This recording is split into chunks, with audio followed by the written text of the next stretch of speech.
Efectivament, sempre s'ha de tindre clara una premissa molt bàsica, que és que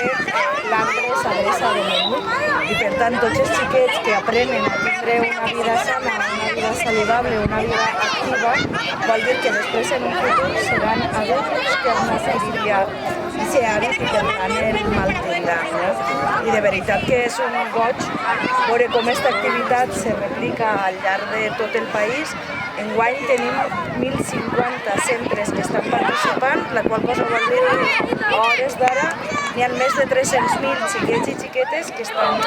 fent activitat física i jo primer que res vull mostrar el meu agraïment en este cas a l'Ajuntament de Llíria per acollir-nos així, a tots els professors d'educació física que fan una tasca encomiable avui que se veu, però també durant tot l'any per a fomentar aquesta activitat física i aquesta vida saludable, a tots els centres i pares que se volquen en activitats com esta i com no a la Fundació Trinidad Alfonso,